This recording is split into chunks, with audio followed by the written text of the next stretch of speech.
this week we are really honoured and delighted to have on the live stream Melissa Coleman from Hennie Hub and also Kathryn Gilbert from Hennie Hub. Thank you so much, guys, for joining the live stream. It's our absolute pleasure to be here. Thank you for having us. And also, of course, we have James. How are you doing today, James? Oh, you're muted. I'm sorry. There you go. How are you doing, James? Hi, Chris. Yeah, I'm all right. Okay, good. All right, so today, in today's live stream, we're going to be talking all about what Hennie Hub does, and in particular, their speech and language therapy service. If anybody's got any questions, please do type them in and I will pick them up as they come through. So if I wouldn't mind just starting with you, Melissa, as the founder of Hennie Hub, which is great, amazing. I suppose a natural place to start would be to ask, what led to you founding Hennie Hub? Thanks, Chris. I think, it's the same old story that we all share as parents of children with any kind of SEN need. Or my son was diagnosed at 2 with severe low functioning non-verbal autism and has since been diagnosed with sort of 4 or 5 other disorders over the years. And during that time, we went down the whole route of trying to find help for him, as we all do, and quickly found that speech and language therapy, occupational therapy, play therapy was really, really important interventions in helping him progress. And we're very lucky that these interventions worked well for him. We were very lucky to find some really excellent therapists that we were also fortunate enough to be able to afford. And over the years, the fight with the local authority, the constant battle to get the same level of quality of therapy, or even the same time, allotted to the therapy that was coming from the local authority, it's taken tribunals, and it just was not happening. And I'm sure that I'm not the only person that has been through this and won't be, unfortunately. So no, yeah, we hear a lot of similar stories, a lot of battles, a lot of challenges. Yeah. And it's a really, really tough thing to go through when you're already sort of coming to terms with the situation you find yourself in, the unexpected situation, the confusing new world that you find yourself in. It's a lot, especially for one's mental health, isn't it? So you're battling at home. I totally identify with what you're saying, and I'm sure a lot of people do. Yeah, it was a tough time. And listen, like I was saying just now, you're battling at home. And then you get into school and you've got to battle the school. And then you've got to battle the local authority to get some therapy. Then you've got to go to court and battle them. And it's just endless. I mean, it's hard enough just the first level, let alone the others. Yeah. So, and in my research of this, in my sort of looking at this issue, and obviously you and I, Chris, have known each other a while now. And you've obviously got this lovely community of amazing resource and help and support. It certainly has been for me over the years. Thank you. It obviously is that we're not the only ones, and so I had a look at it. And even if you think about your own schools, my son's in a mainstream primary school, and you've got to think the number in our school is 52 kids out of 420 are on the SEN register. So that's without people who are willingly open to admit it and actually do something about it. So it's more like 17%. That's a massive amount as a representation of mainstream environment. Close to 20% of every mainstream environment you will be in has a SEN need, whether it be a mild need or, my lovely Hennie, who's full-blown EHCP, teams of people coming into the school, all of the above. So I looked into it. In this country, the government has measured it. At the moment, there's 1.318 million children on the SEN register. It's a massive amount of people. Huge, yeah. Huge. And you can't imagine that all these people have got the access to between £500 and £1,500 a month, plus £25,000 a year to go to a tribunal. Because together. That's a good. I think I just feel like we should emphasise the point that you're making in that it is an expensive situation to be in. You know, the therapies, the tribunals. I You know, mean, I it's mean, outrageous. so many of us wouldn't have that kind of resource to fight all of this and be in it. So you're absolutely right to highlight the expense of it all, which is just another additional layer of huge stress, isn't it? Absolutely. I mean, it's an endless stress situation. And obviously, you know, I've had this idea now in terms of Hennie Hub, and I'll talk about a bit about what actually it is. But I've had this idea sort of cooking around in different formats. I thought maybe I'll start a charity, or maybe I will open a website where people can ask questions and we can hook up with each local authority and get some information going. It's taken many forms, and actually I put my head to it and thought, what can directly benefit our community that's not being done, that really, and this is going to sound I suppose controversial, but the neurotypical community has got so much resource. The kids are benefiting from so many games, there's so many sites for education and information, and you can do so much at home with your children who are neurotypical. And for our community, nobody's really thought to, and until COVID hit, and I'm sure there's going to be a lot more of these kinds of inventions coming through because of COVID, but it occurred to me that all of us are stuck at home. You know, the lovely Kathryn is actually one of my son's therapists, and we discussed trying to do some, you know, some webinar therapy similar to what we're doing here. And you all know as well as I do, having a child with autism trying to sit down and focus on a an interactive webinar for 30 minutes is not going to happen, to put it bluntly. So, you know, I thought, what can I do about this? How can we help? And so we put the team of therapists together, and we've been filming fun and engaging videos and activities that are short, that are calmly delivered, that are exciting, that mean something, that can practically help for a very, very affordable cost. Right, right. So I mean, that is the essential idea at the moment, isn't it? Right. So just to summarize, is at the moment, we should emphasize that, to produce content that's accessible and appropriate to this kind of audience, and accessible not just for the children, but also in terms of cost and efficiency, I suppose, because it's quite, you know, I suppose it's much easier, isn't it, to go online, download a video, or access some videos from experts, than to coordinate and organize actual meetings one-to-one, especially during these circumstances that we find ourselves in. So a lot of obvious advantages to it. So what is, so you offer various types of services, isn't it? It isn't just speech and language therapy videos, is it? No, we've got speech and language, and when I say speech and language, I mean Kathryn will talk you through it in more detail, but it is from non-verbal all the way to rote language use. So it covers any kind of severity or level of need within our community. So it's not just for non-verbal children or people or children that have single word use. It's for all types of children, and we can discuss the breakdown of that a bit more. But we're doing play therapy as well. So we have Lego building videos, we have Play-Doh building videos, so your children can model along with Rena, our lovely play therapist, and she talks you through each step in a very calm and considered way. And what's really cute about play therapy is we've got a section called Build a Story, where the child can go through an interactive storybook and select different buttons to pick different start, middle, and endings, so they can effectively build their own story through video.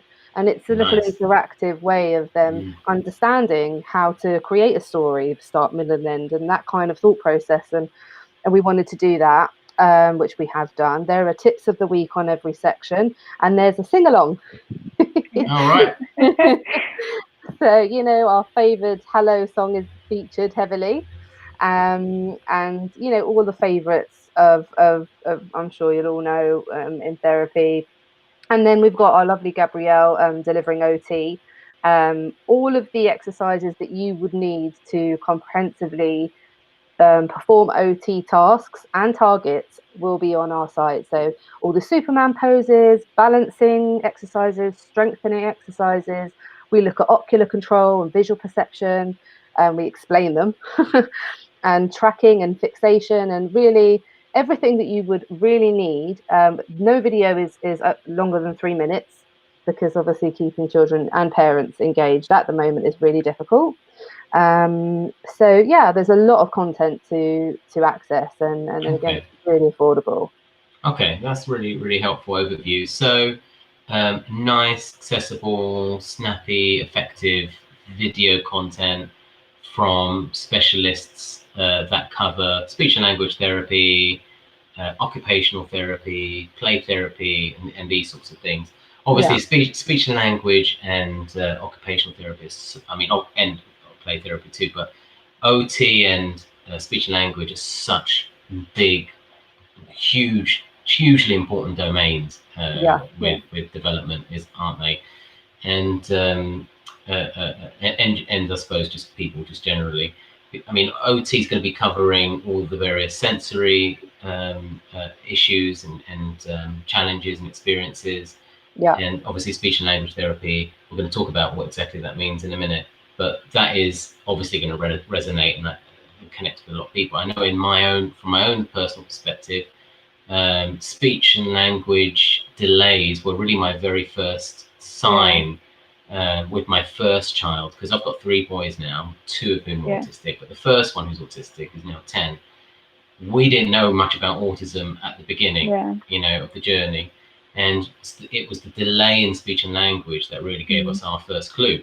That was that. Now, I'm sure it's probably the same for a lot of parents.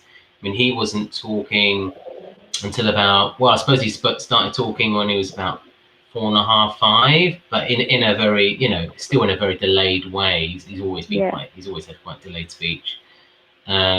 We did bring in speech and language therapists from about 4, and I personally think that they made quite a big difference. It isn't something that is easy for parents to do. It's you really do need specialists in these kinds of circumstances. It's not something a parent can just really figure out. It's not a simple thing, and when you watch the specialists in action, it's really something. They really, it's a real craft, and if you're lucky enough to access a speech and language therapist, it can have a real big impact. But I think that is the big thing here, isn't it? Is it if you're lucky enough to be able to access it and find a good one, and sometimes you need to go through a few different ones before you find the right one that connects with your child. Absolutely. So the stars have to align. You have to be very fortunate and lucky. And I suppose your service is just making it just all that more accessible and evening the playing field out a little bit more, by the sounds of it, which is great. Is that right? Absolutely. I mean, it's really important to say also that every therapist that's working on Hennie Hub works with my son, or has worked with my son directly, and has had a real rubber stamp on his progression. And you have to understand that this Hennie, my son, didn't speak until really properly, I would say, joining words, forming sentences, till he was 6, turning 7. And the intervention that we've, even with speech and language, so it's not necessarily a guarantee that anything's going to move ahead quickly. You have to build the understanding with speech and language. It's a slow burning thing. And you're quite right, Chris. We're parents. We signed up to be parents. We wanted to have children. We were excited to have those children. I certainly didn't sign up to do a doctorate and master's degree in speech and language therapy nor occupational therapy. Kathryn has. I did, yeah. and all the therapists that are on our site will have that level of qualification. They have a master's or they have a doctorate, and I do not. And I don't get involved in the therapeutic input part of the program at all. I suppose it's like anything else. When you're trying to do something well, you need a good team, right? I mean, it's with anything, business, academia, whatever it is. You always just need the right team. You cannot on your own possibly have all the various skill sets and competencies and knowledge that is really required. If you think you do, then I think you've got to sort of be honest with yourself and perhaps reflect on that, because that can't be true. You need to bring in experts and learn from them as well. So it's great that you found Kathryn. How did you find Kathryn, if you don't mind me asking? How did I find Kathryn? Well, the private therapy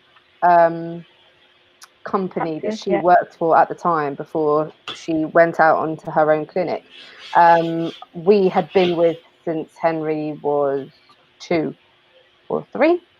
And so we've been going there every week trying to promote his speech, which did happen.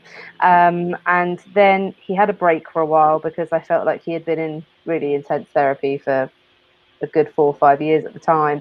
And when I returned to the clinic, the lady that had been with Henry had left or was leaving, and she recommended Kathryn to me.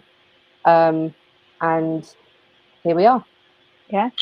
It's really nice that you named the service after him, by the way, Melissa. I mean, that's nice.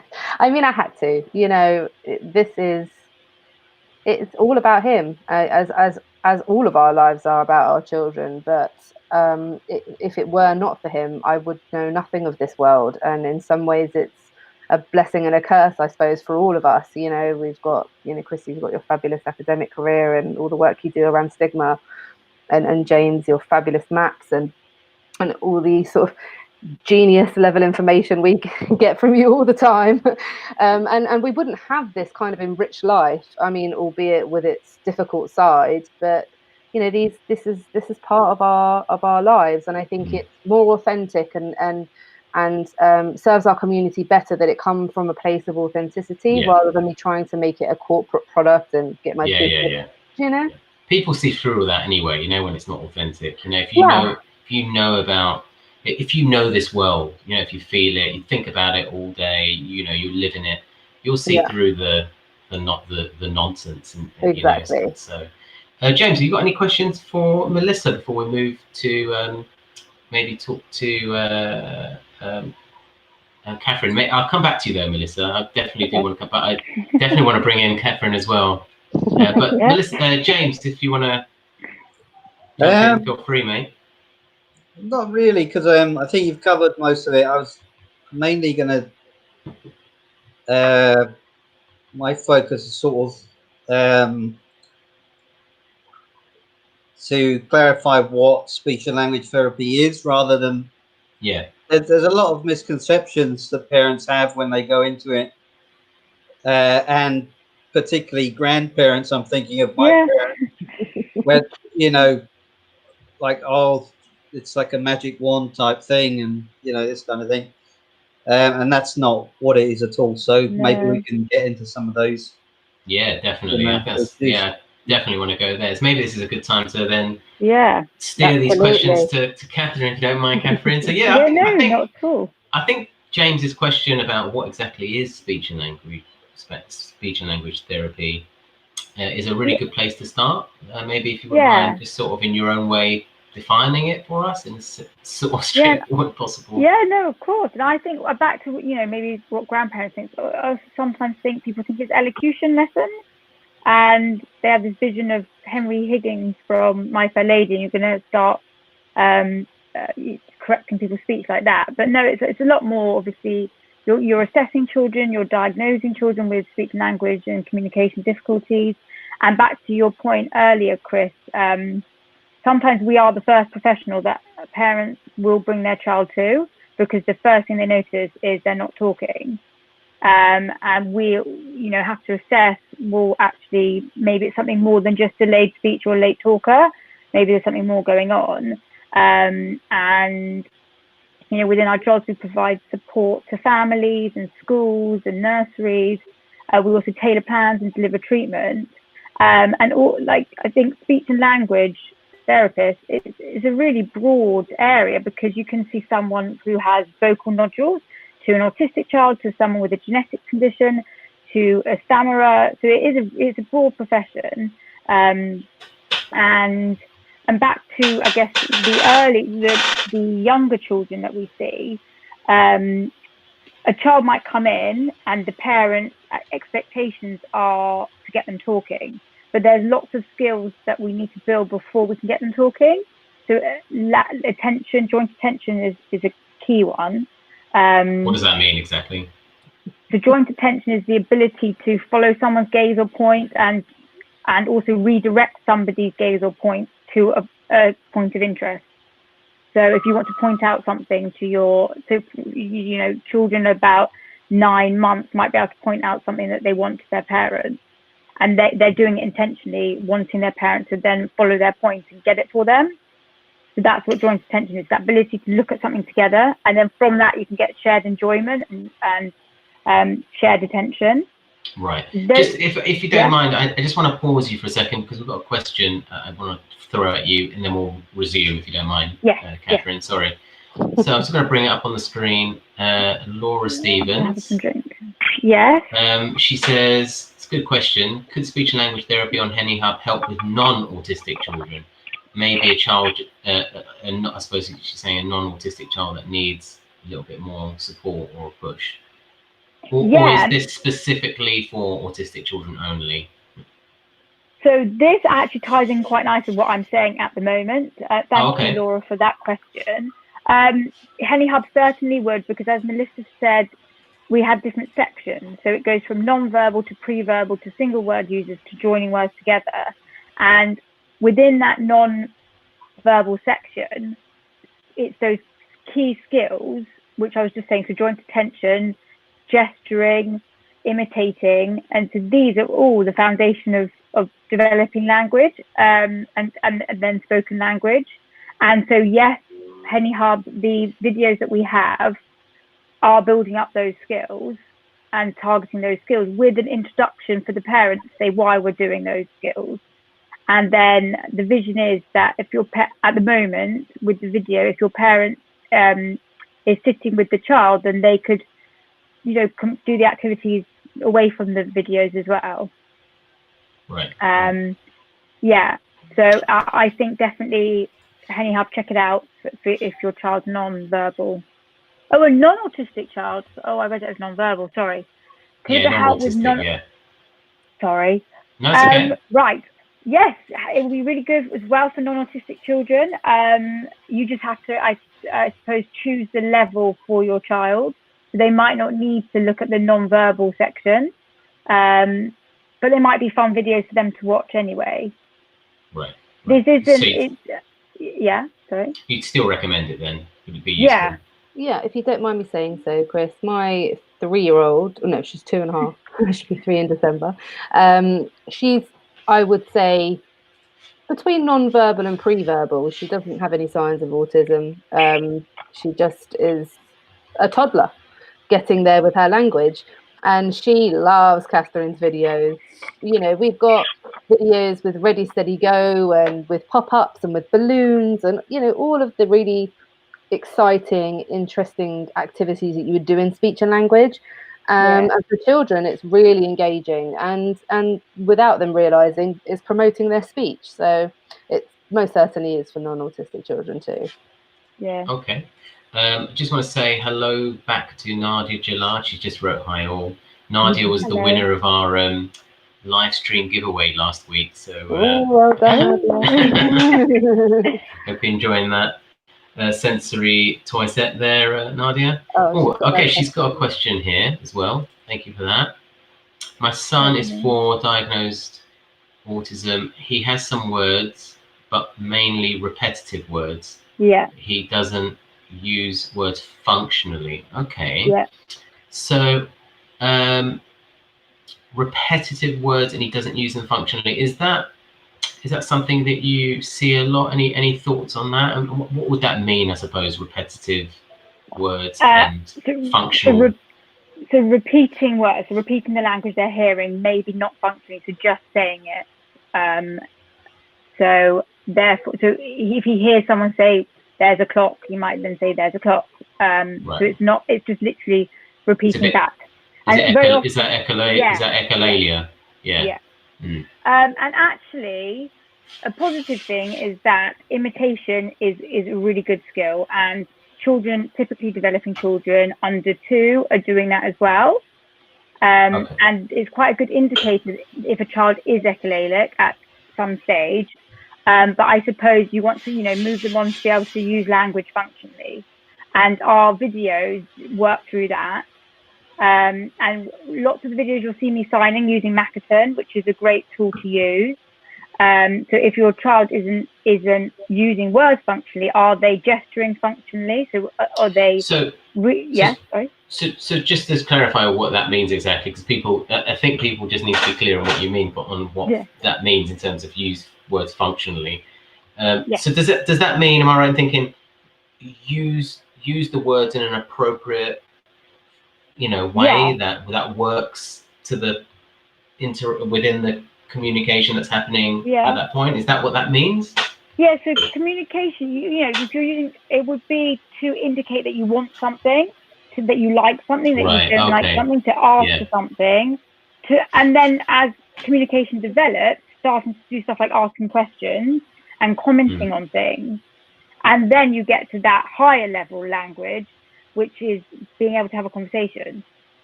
But at this level, so if he's classified as non-verbal, what the jump up is to get him to do the association, to start verbally requesting for things, because that's one of the earliest types of communication we have.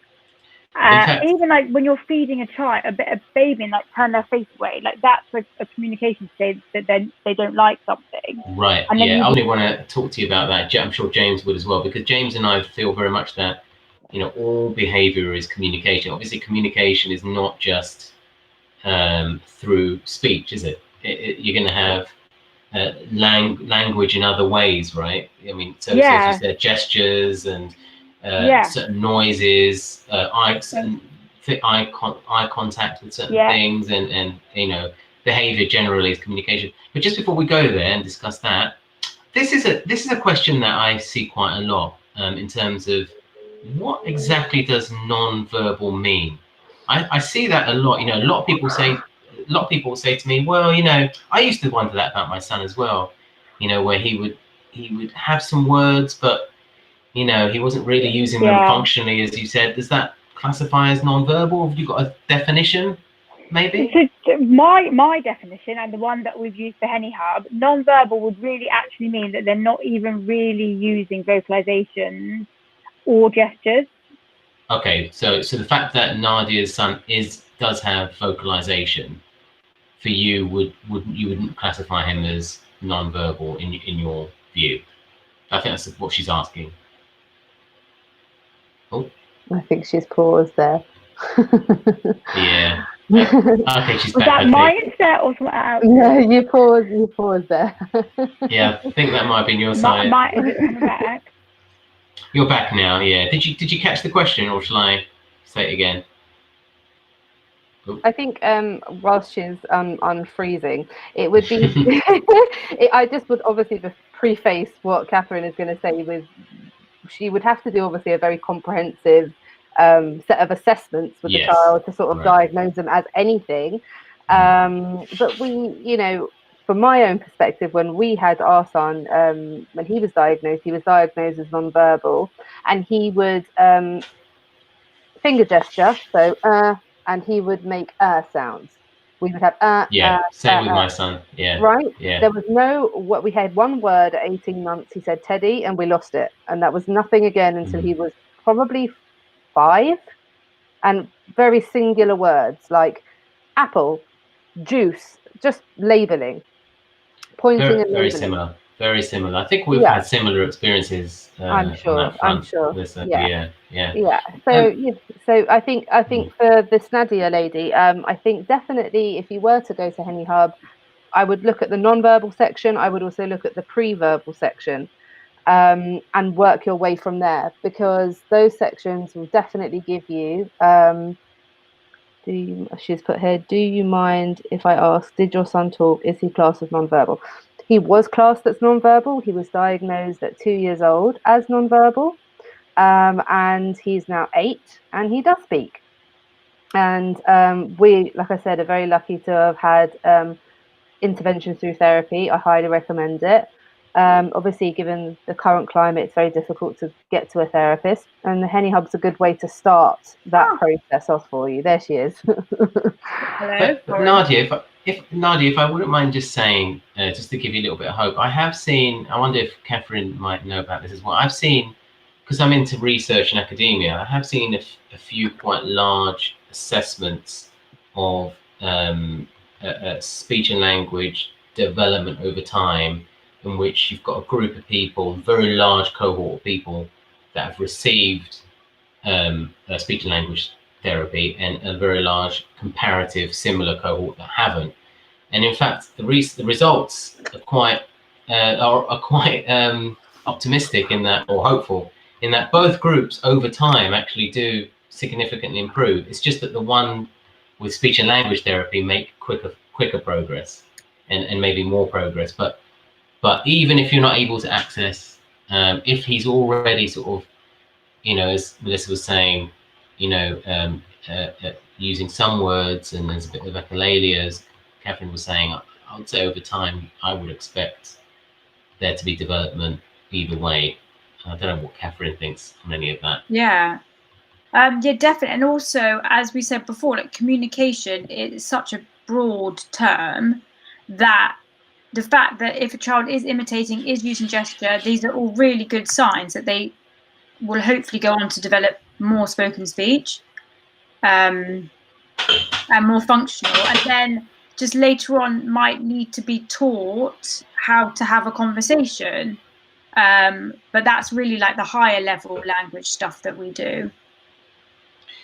Thank you. Okay, so I just want to go back to Laura because she's got a couple of further questions. How much? Laura Stevens, she's asked, how about the other sections, as in, I think she's asking about the OT and play therapy. Would those videos that you have, Melissa, would they be useful for non-autistic children? I mean, absolutely. I was discussing this, sorry to make it about business, but I was discussing this with the CEO of a really big company. We're looking to add Hennie Hub to their company engagement, their employee engagement offering to their employees. People with big companies have got lots of staff. Generally, amongst those staff members, they're going to have a few send children in the team. So he said to me, well, what about the people that we have with children that aren't send? And I said, absolutely. Building Lego, playing with Play-Doh, finger painting, balance activities, practicing your Superman pose, all of the sort of necessary building blocks for early in sort of the EYFS, the early years foundation. A lot of these activities you will find them in that framework. And so I know at my school, they have OT just as an exercise for the general population. So I think that everybody can utilize Hennie Hub and have a really good time on it. Okay. And then while waiting for Kathryn, oh, here she is. I've got another question that you would be able to answer. Okay. Melissa. Yeah. And that is cost. Again, Laura's asking, how much does it cost to use Hennie Hub? I think that is a good question. It is a good question. It's really, really affordable for a single subscription. So if you're just buying either Salt, OT, or Play, it's £2 per month. Very little. If you want to buy 2 subscriptions, it's £4 per month. And if you want to buy all 3, it's £6 per month. And obviously, as you well know, for the lovely LAG audience, all they need to do is type in the coupon LAG in capitals LAG10, and they get £1 off of a number of those subscription packages for life. Well, that's great, and thanks for offering our audience discount. That's really great. Listen, I've taken so much from London Autism Group. It was there for me when I had. Well, no, it's really. I think you need to know that it was really there for me when I needed it. I had maybe one other friend that had children with autism, and I was so lucky to have her. I knew no one, and this group gave me so much. So I'm very passionate and excited to do anything I can to help you guys. Oh, that's very kind of you to say, Melissa. Melts James in my heart. Well, I hope we're all melting a little bit. Laura's just come up with a follow-up question. Is there a minimum subscription, or can I try 1 month and cancel if it doesn't work? Of course you can. Of course you can. Obviously it has to be a commerce. We have to pay our lovely Kathryn. and her other lovely therapy friends. But yes, we're not here to nail anyone to the wall. If it isn't working for you, you can cancel at any time. Okay. Right. And Nadia's just saying that she missed the beginning in terms of what you get in the subscription package. Okay. Well, I won't list it all out because that will go on for hours. But if you go to our website and you can click on Learn More on all 3 of the sections, it tells you exactly what you get for your money. Okay. Thank you. So let's go back to the discussion on speech and language. James, did you want to pick anything up on what Kathryn was saying? No, I'll have a think about it. You carry on. Okay, okay. All right. So one question I have for you, Kathryn, is what is the difference between speech and language? Because they're 2 separate but interconnected concepts, right? Yes. So, well, when we think about speech therapy, it's more how we produce the sounds and how the words come out. And that's really the last kind of piece of the puzzle, I suppose. That kind of develops last in a way that speech and language therapy, you might have, when you're doing traditional speech therapy, you're trying to teach a lisp. So you're bringing your tongue back when you're doing an S sound. You can have more significant speech difficulties. So children can have verbal dyspraxia, which means they have difficulty sequencing sounds. But that's kind of speech therapy. And then language therapy is more about how we're communicating, what words we're choosing to say, our understanding of language, play skills, social skills, and that kind of all comes under language. And there's a really lovely, which I drew out for our last live stream, a language pyramid, and it kind of shows the development of language and how these develop. And the first stage would be attention and listening skills, and then you kind of go into play skills, social communication skills, your understanding, so receptive language skills, then expressive language skills, and then at the very top are those speech sounds. So that's really the difference between speech therapy and then language therapy. So within language therapy, you might have autistic children, children with pragmatic difficulties, specific language impairment, genetic conditions, developmental language impairment. So it's kind of broader, I guess. And then speech therapy is more how the sounds come out. I hope that's answered the question. That's really, really clear. Thank you so much. There's so much to it, isn't there? With speech and language. It's such a kind of terminological jungle, isn't it? And there's so many different areas, right, that speech and language covers. Because you've got things like, I think you said receptive disorders. I've got something here that says a person with receptive language disorders has trouble understanding and processing what others say. So I think that my son had that that sort of processing element, and that then perhaps feeds into the whole speech and language process. And then within that as well, there can be memory difficulties. So sometimes we have to work on auditory memory skills, because sometimes that's a skill that they've got to build up in order to be able to remember what they've got to understand. And you get that with a lot of the time I work on working memory and auditory memory. What's working memory?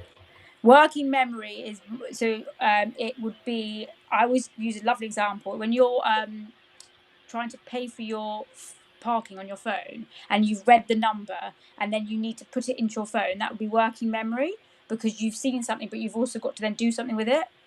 Another thing would be if we said some numbers and I wanted you to remember them, pause, and then say them backwards. So working memory, it's not just about remembering what's been said, but actually using that and doing something, manipulating it almost, doing something with it. Wow, fascinating. You know so much about it. I suppose you have all the answers, don't you, Kathryn? I suppose I should have asked you before, I'm sorry, to sort of maybe talk a little bit about your experience, because I know that you're doing this now, but you've come into it with quite a lot of other work professional experience with this sort of thing. Could you maybe elaborate a little bit on what you've done? I did an undergraduate degree in economics, so it was quite different. And then I did a year working at a school, And then I did a year as a speech and language therapy assistant, and then I got onto my master's to do speech and language therapy. And then I qualified in 2000 from that in 2014. And during that, we did placements. So that's where I had NHS experience. It was 2 years, and each, I had about 4 different placements within NHS trusts, going into schools. And you also trained to work with adults too. So part of the course was that, and I had some placements with adults. That's like stroke victims, and we actually saw some cancer patients and things like that. And then I always wanted to work with children and be a paediatric speech and language therapist. So I went and worked at this large independent practice until I had my baby, and then set up independently. That was 2 years ago now. Okay, so your is it a son or a daughter? You got daughter, Eliza. Daughter, 2-year-old. Yes. Okay. Well, good luck with parenting. What can I say? Thank you. Just say good luck. If you need any help, don't come to me. I'm joking. You're welcome to come to me. Not that I know anything about parenting. None of us do. So I suppose you must enjoy it. I'm wondering if you've got any kind of like particularly powerful experiences in your placements where you really sort of particularly learned a lot, or you struggled. Maybe there was like a particular challenge that you couldn't quite figure out, or maybe figured out later. Is there anything like that? There would be, so I'm not going to make it sound like there wasn't, and there definitely would have been. But I think one thing that I have learned is you have to be flexible, and stuff will not always go to plan, and that's okay. Like, you just feed off the child that you're working with, and for me, is about having a holistic approach, and just trying to consider all the type of factors and be flexible, because you can have your session plan and it can just not go to plan at all. Right. And something I've learned as I've been working, and I really think the year as a speech and language therapy assistant really helped me with my job, and as my placements when I was studying, because I got to see other speech therapists in action. So if anyone's watching this that wants to be a speech and language therapist, I'd really recommend getting that experience, because I kind of got to see the mistakes that can be made without me having to make them, if that makes sense. What, a mistake being too sort of maybe being rigid with the with the session plan and things like that. Because I mean, is it humans, and they don't always want to do what you do for them. And obviously the other big variable in all this is the parents, right? I mean, is there quite kind of a conscious effort to work with the parents, or? Yes. Oh, I think also, probably back to the first question about challenging, I think probably that has been a challenge, in that sometimes parents have come to you thinking maybe their child's just a late talker and they will talk, and you've raised some more further concerns. So that probably, you get experience in that, and learn how to broach that. Right. So there's a lot of expectations, is it, from parents, and pressure that you're going to magically fix the issues. But I have always tough. Had lovely parents that I work with, and you're right, you really want your therapy to be family centered and parent centered, and get them involved as much as they can. A recommendation would be to try and get as involved as you can in your child's therapy, because you're the expert on your child. You are the one that's their main communication partner.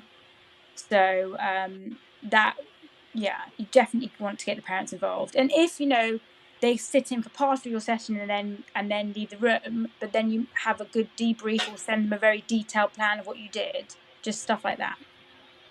And in your view, the parents do make a big difference between sessions, presumably, like implementing the exercises and the tips. Is that right? Because that's what we were told, that really, obviously they're doing, the speech therapists we had were doing what they were doing, but they were also teaching us almost. Your parent-child interaction, which is like a younger child approach, which is that it's more about how the parent and child interact, and that you're a facilitator in that as a speech therapist. Right. Thank you. Sorry for all the questions. Okay, so Laura Stevens has just come back with another good question. You mentioned videos for parents. What are they about? Melissa, is this something you can pick up? Yeah, sure. I mean, all of the videos are for parents. If you have a child with, like I said, a small need or a large need, and you don't really know what to do or where to go, and especially at this time when things aren't open, you can watch some of these videos and say, oh, hold on a minute, I can get dinosaur slipper and I can talk to my child and pretend to be Kathryn because she's shown me how. And it's really about that integration at home and just giving that helping hand. We're all under a lot of pressure. We all don't know where to turn, especially during COVID, and none of us are trained in this. So you need a starting point. You need a frame of reference. So all of the videos are ostensibly for parents, and the specific ones for parents, especially the tips of the week. So we have a whole section on each therapy subscription for tips of the week, and they produce them obviously weekly.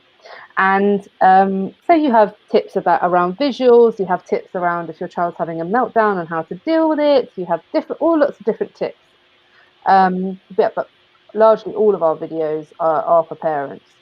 Okay, thank you so much. Now I'd like to bring in James, if you don't mind. Sorry to keep talking, James, and hog it as usual. Please, fire away with any questions you've got, James, please. So you've touched on like meeting. Maybe if you're the first professional that parents have gone to with their child. Does that presumably means that speech language therapists also do a lot of referrals? Yeah. So refer to other services like to get a pediatrician and that kind of thing. Yeah. If you've got any concerns and that kind of thing. Yeah. So maybe developmental pediatrician or an occupational therapist as well. We refer a lot to. Yeah. I think that's important for parents that might be watching to know. Yeah, you can ask your speech and language therapist as well as your GP. Yeah, for the referral. Yeah. Yeah. Okay. And it's kind of also so these videos might be like a kind of stopgap if people are waiting. Yeah. They've been referred, but they might be a long waiting list and they have to wait. Yeah. And those sort of early months can be crucial times, can't they, for learning? So the videos could be helpful there as well. Yeah, and also when you've got the therapy from the local authority, to supplement it then as well. Because I don't know, but like sometimes when you go into appointments, you might be engaged there, but then you leave and you might have realized, oh, I didn't make any notes, I kind of forgot. And then this, you could watch it and it could be a nice refresher. Oh yeah, my therapist did that too. And you kind of got it there always. To try and do yourself and copy it, or just allow your child to watch it, and then it might trigger their memory. Because I think like we'll bring out activities, and I'm sure parents will be like, oh, his speech therapist did that in his lesson. Yeah. Okay. So I think, good tool if you're waiting for therapy, or if you feel like you need more in between therapy, because sometimes I think they do it in blocks. So maybe you have a block of 6 and then a break, and then you get reviewed. So yeah, and it's important to say, sorry if you don't mind me saying so, as a parent, obviously with a really comprehensive EHCP and private therapy and every single thing that we can find, I wouldn't necessarily do away with all that, replace it with Hennie Hub, nor would I feel that I don't need Hennie Hub because I have all this other stuff. It's not one or the other. It's a complement really to what you have or what you're waiting to get, or what. And you're quite right to point out, James. Okay. Thank you to Georgie just quickly. Kind comment there. Glad it's being helpful. We're doing something right. James, would you like to pick up again, or? So is that the kind of are you concentrating on any particular age group and any particular group of children? Like, would you eventually envision it helping non-verbal learners as well to learn in other forms of communication, like picture exchange and that kind of thing? Yes, so the it's not really about age, I would say. It's more about your ability and Yeah.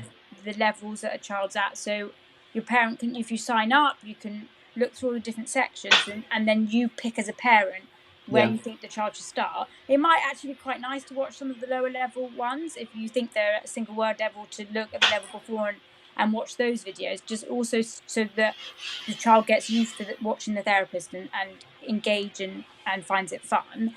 At the moment, there isn't a picture exchange system set up, but it's something that we would like for future plans we'd think about. Yeah. And also stuff like a Makaton tutorial would be something to think about. Yeah. At Okay. the and I said back to there's no specific client group. It's more about the skills that you're trying to build. So if you feel that your child needs help with their language skills and their communication skills, then the videos will be helpful, whether your child is autistic or not, or whether they've got a Down syndrome or a syndrome or anything. It's more the skills that we're working on. And then future plans would be to try and think about more specific, like a picture exchange system and you know, Makaton tutorials and things like that. As a more information for parents as well. Okay. Thank you for the question. Anything else, James? No. Okay. I just wanted to ask one more thing, and then I was going to ask Melissa one more thing as well. Just more of a sort of thought, really. Just wondered what you thought of it, Kathryn. Yes. Just that I think we should sort of, you know, bear in mind. Obviously, speech and language is really important for sort of, you know, a functional application and communication and so forth.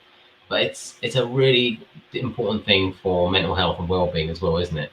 Yes. Because it's, I mean, I've noticed this with my children, you know, where there are instances, even now, you know, nobody knows my children better than I, you know, same with all of us. But even now, there are instances where my two autistic children, because they still have quite delayed speech and language skills,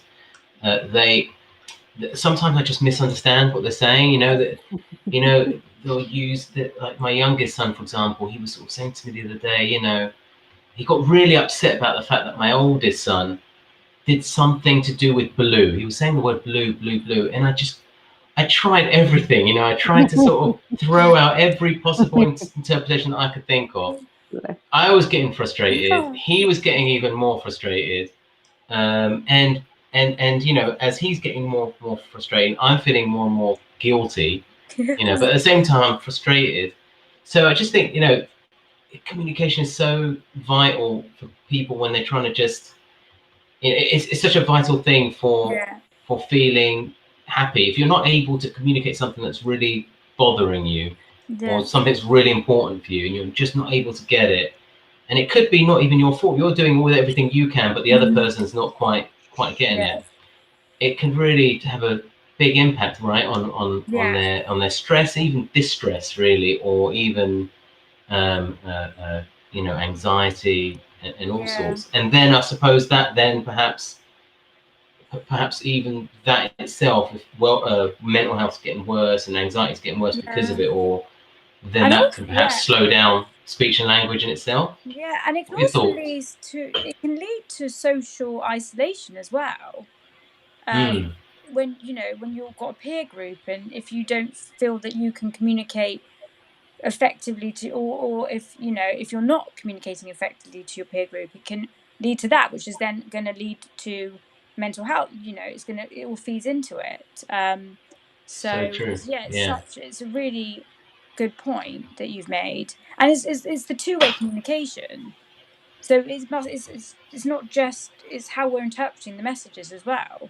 Yeah. And you see it with younger children, and you see it with younger children who don't have specific communication difficulties, but they can't, the frustration when they can't get their message across, and then for that to persist as you get older and older, like, it must just build up more and more. I mean, James, if you don't mind me saying, I mean, Daryl, James's son, he's non-verbal, right? And yet, James has just got this amazing ability to really understand all of his communication still. So he's communicating, but just not through speech, which is just a good reminder that, we as a society, we really sort of prioritize speech the most, but really there's so many other forms of communication that is going on. And James is really attuned to him, and because of that, he keeps his anxiety really low. Whereas you could have a child who's able to speak, who's verbal, but if the other people aren't quite getting what they're saying and they're not in tune, I suppose the point is that they have to really be in tune, right? You have to. Which is why, back to your point, like, a parent is the expert on their own child, and you should be informing your therapist as much as they're informing you, to make it a really tailored therapy program for a child. Yeah, Kathryn's very used to my son, and considering he was completely not verbal and is now pretty verbal, I would say, and expresses himself very well, he will tell you when he doesn't like something, and he has this great boomy voice, and I have to sort of explain to people that he doesn't actually mean that he's going to kill you. But the way of him expressing anger is really, he's extreme in his point of view. So, I will destroy you, sir. He's he speaks like a video game announcer, because that's what he likes. That's what he's into. Right. He's like, you are the ender of all things. I will not speak to you again. And I have to just say, oh no, he's not very happy. He'll be all right in a minute, And so whilst he's doing a different thing to your son there, Chris. He's really expressing himself, but maybe in a way that's still not understood. He would get up in an assembly and after some sort of dancing, with Jewish school we do, and Israeli dancing, he'll shout at the head teacher, "Fail!" and just because he didn't particularly enjoy that session, but he doesn't understand the social nuance. There's 400 kids in a room, and I'm not going to shout at you in front of all of them. So. I think that you're quite right in it's not just about how they express themselves, our children. It's how we perceive their expression and how we decode what they're saying. And I have a really amazing theory, actually, and it's in regards to James's, because my son was so non-verbal for such a long time, and me being the mother that had the child, James's bond with his child is that of really the primary parent. What's happened there is that the psychic bond that you have with a newborn, so you learn their cries, you learn when they're hungry, all by the sound of their cry, and the sort of baby gaggle that they make. And what James has done and what I did with my son is really what we did was extend that psychic bond. That just carried on into later childhood. They weren't able to say, "Mummy, I would like some juice, please, and I'm not feeling very well today. Would you mind putting on?" We can tell by a look, we can tell by a finger point, and it's that psychic newborn, maternal, paternal bond we have with our children just extends beyond speech, and it's fascinating to me when I think about it. It's unbelievable how we're able to have that relationship in silence with our children, and I could just look at him and know exactly what he's thinking. That's why schools and just any kind of social setting where you're going to have people working and interacting with your child need to listen to the parents. They really need. It really needs to be. The parent voice needs to be valued, because, as you say, they're the ones that often have that paternal, maternal kind of, natural connection and alignment with what their children is trying, how their children communicate. What their style is, and that can get lost. And if it gets lost by others because they're not valuing it or they're not listening to it, then that's going to create real problems, and that snowballs into other problems, and it just goes on from there. So there's a lot of layers to this, I would say, for sure. Any thoughts, James, on that?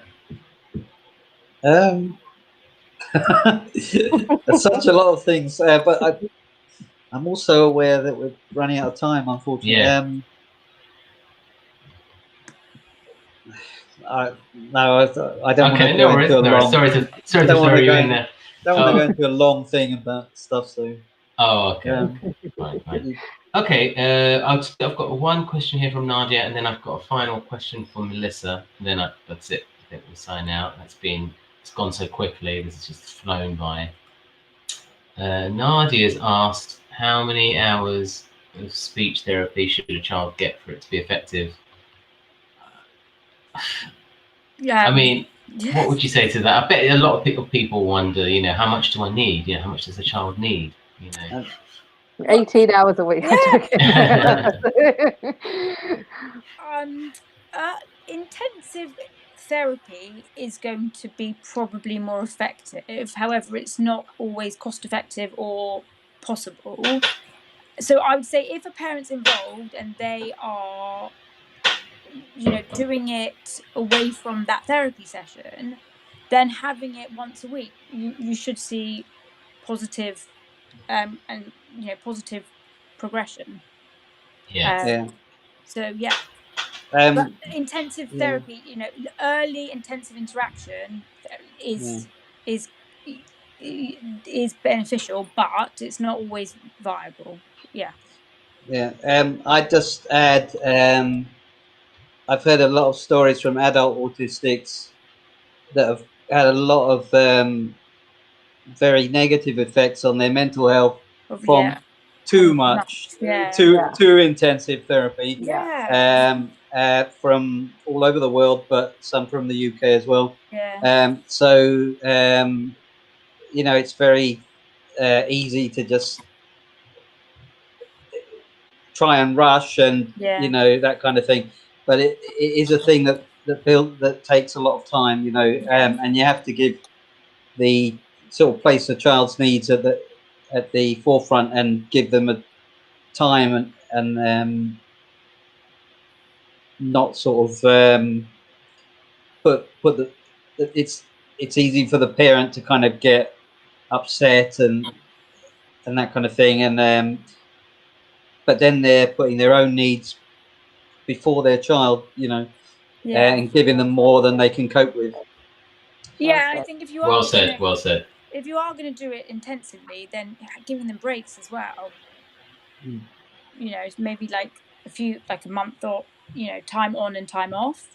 But weekly therapy is nice because it's it's a nice touch, and you're touching base with the therapist. It's not too much for the child. So I normally do weekly sessions, and sometimes it might just be term time and a break in the holidays. That's what we do. We break over summer holidays. We don't carry on because it is, it's private therapy. Ostensibly, I could have Kathryn come to my house throughout the summer when obviously in normal times, but it's everybody else is on summer holiday, so why shouldn't Hennie be? He needs time to run around in the park and eat mud. We're sort of so used to his rhythms as you do, and as the child grows, I think you get used to your child, and what triggers them, and what upsets them, and you can see when they're being pushed past the point of it actually being beneficial, because there's no point in doing these things, quite rightly said, James, when it's not going to work because you're distressing them. So my son spends 6 months out of the year in, I would say, at a level 100 in terms of stress and anxiety. He actually has an anxiety disorder, bless him, at 8. And 6 months out of the year, we can actually make some progress and get things done because he's calmed himself down and settled into a routine. So you have to know your kid, and what works for my son will not work for your son and will work for someone else's in a different way. And it's all about that famous sort of saying, once you've met one autist, you've met one autist. Yeah, well said. You have to take it case by case. Well said. Fully agree.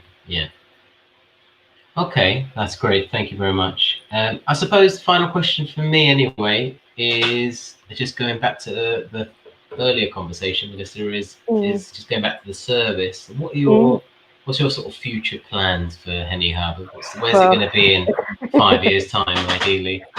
Global domination. No, I mean, if we're running out of time, I can't list them all. But what's on the horizon? What's on the horizon is really expanding our ability to intervene and deliver therapy in the most digitally forward way. Hold on to your hat, James. We're going to be using facial recognition, vocal recognition, ocular recognition. We're going to be, parents will have a dashboard where they're able to watch their children. So the videos will become interactive. So Kathryn will do her ready, steady, go pop-up video, but she will take a pause and we will wait for the child to speak. The voice recognition will pick up the speech and it will log it. And we can then track children through their ability as they progress, whether it takes 2 weeks, 2 months, 2 years. And so the children are just having fun and the parents are able to track the progress of how they look at the therapeutic plan, all digitally, all from home. And obviously what would be really helpful is we would be able to have a downloadable report that we could print out that would help you guys in your EHCP journeys, because we all need as many reports as we can have, and if it's all logged digitally, we can see what's working for the children and what isn't, and how we're benefiting them at home and how we're not.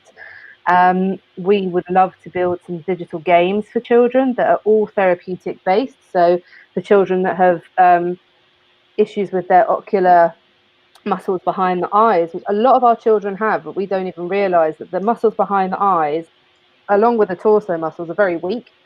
And in order to strengthen them, we need to do sort of some more ocular control games, have them focus on items. And so we thought a kind of bug across the screen and tracking the bug. And if the facial recognition isn't picking up the bug correctly, you have to start again. And without the child knowing it, we're strengthening their eyes. So there are lots of different ways that we want to help our community and help everyone at home. And actually, my raison d'etre with the whole thing, my big sort of plan behind Hennie Hub is to actually show the world that our community is a commercial force, that we purchase things when we're marketed properly to, and when the product is of quality and of use to us, and that we've qualified it via our own means and not anybody else's. So it's not something that we're going to research from some who. We're all living it, we're breathing it, we know what's best, as we've said. And I think if we can do that commercially, we will then invite the rest of the world to innovate for us and to create for us and just give us and afford us all of the same opportunities that the rest of the world has commercially. And so my big aim is to really further the idea of what our community can be in the world. The big idea. Wow. Well, fantastic set of aspirations, and thank you. Definitely wish you well with it.